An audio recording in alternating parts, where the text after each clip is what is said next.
सबसे पहले तो आप ये जानिए कि आपको लगता है कौन सरकार आएगा कि हमको नौकरी दे देगा। तो सरकारी जो व्यवस्था है बिहार में, चपरासी से लेकर मुख्य सचिव तक, संविदा कर्मी इंक्लूडेड, सबकी संख्या जोड़िएगा तो बिहार में कुल जनसंख्या का 1.972% से कम लोग ही सरकारी नौकरी करते हैं। तो नौकरी रोजगार मिलेगा कैसे? रोजगार का सबसे बड़ा तरीका है पूंजी। बिहार में पूंजी नहीं है। क्यों नहीं है? क्योंकि यहां प्रति व्यक्ति आय है 35,000 रुपया सालाना। अगर 35,000 सालाना का मतलब हुआ कि ज्यादातर आदमी दिन में 100 रुपया भी नहीं कमाता है।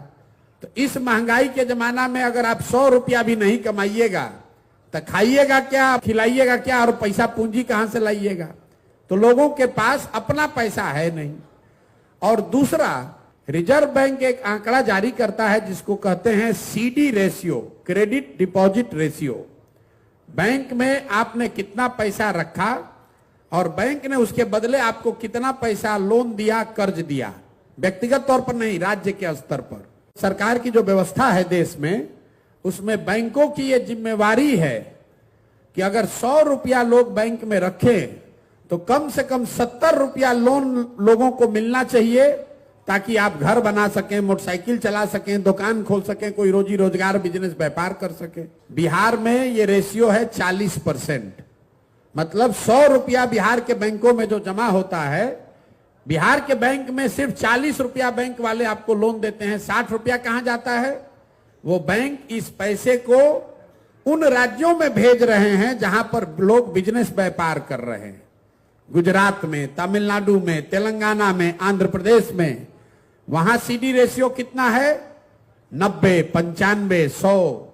मतलब अगर तेलंगाना में, तमिलनाडु में वहां के लोगों ने 100 रुपया जमा किया तो बैंकों ने 90 रुपया, 100 रुपया वहां के समाज को दिया कि भाई तुम गाड़ी खरीदो, व्यापार करो, बिजनेस करो।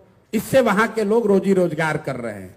अब मैं इसको आप एक आंकड़ा समझाऊंगा तो आपके दिमाग खुलेगा, दिमाग की आपकी बत्ती जलेगी कि इसका कितना बड़ा असर है। पिछले फाइनेंशियल ईयर में, वित्तीय वर्ष में, इसी गरीब बिहार में आपने, हमने, सबने मिलकर बिहार के बैंकों में पैसा जमा किया 4,21,000 करोड़ रुपया।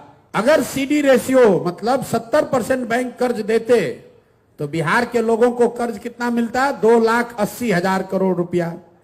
लेकिन मिला कितना? 40% है तो मिला 1,61,000 करोड़।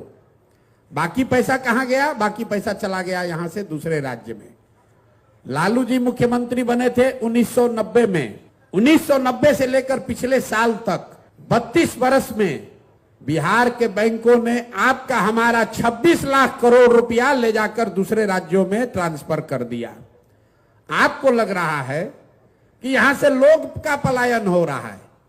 बिहार का जो पलायन का समस्या है, ये सिर्फ श्रम का, लोगों का पलायन नहीं है।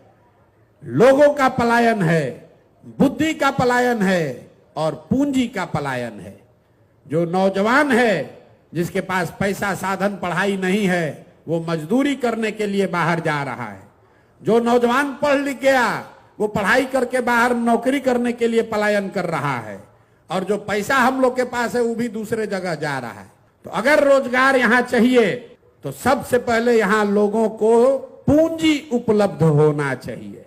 आपकी क्षमता के अनुसार 50,000, 1 लाख, 2 लाख, 3 लाख, 5 लाख रुपया लोन मिलने लगे सहज तरीके से तो बिहार के घर घर में रोजगार होने लगेगा। नहीं तो सरकारी नौकरी के चक्कर में हम लोग दौड़ते दौड़ते मर जाएंगे।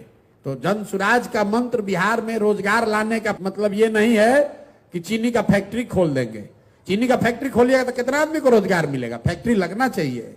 लेकिन यहां से बेरोजगारी पलायन अगर दूर करना है तो एक ही चीज चाहिए, 15 साल से कम उम्र के बच्चों को पढ़ाइए, 15 से 45 साल के युवाओं को पूंजी दीजिए और 45 साल से जो ऊपर है उसको पेंशन दीजिए ताकि उसको भीख न मांगना पड़े। तो सबसे पहले जरूरी है कि 15 साल से पहले के बच्चों को अच्छी से अच्छी शिक्षा दी जाए ताकि वो 15 बरस के बाद सरकार की व्यवस्था पर बोझ न बने। और जो बच्चा 15 साल से ऊपर हो गया, जो पढ़ाई का समय निकल गया, अभी दिल्ली में जाकर कारपेंटर है, बॉम्बे में जाकर इलेक्ट्रीशियन है, कहीं जाकर बाल काट रहा है, उसको ये चीज आता है, उसको सिर्फ पैसा पूंजी नहीं है कि वही चीज आकर वो बिहार में कर सके। तो बिहार के बच्चों को वो धंधा सिखाना चाहते हैं। अभी क्या है, बिहार के बच्चों को राजनीति सिखाया जा रहा है और धंधा गुजरात के लोगों से कराया जा रहा है। हम चाहते हैं कि बिहार के बच्चे धंधा करना सीखें, अपने बल पर अपने पैर पर खड़ा हों, और उसके लिए सिर्फ और सिर्फ पूंजी की जरूरत है। तो जन सुराज की सोच एक लाइन में यह है कि 15 साल से कम उम्र के बच्चों के लिए विश्व स्तरीय शिक्षा की व्यवस्था हो, 15 से 45 साल के बीच के लोगों के लिए पूंजी की व्यवस्था हो, और 45 साल से ज्यादा उम्र के बुजुर्गों के लिए कम से कम 2000 रुपया महीना के पेंशन की व्यवस्था हो।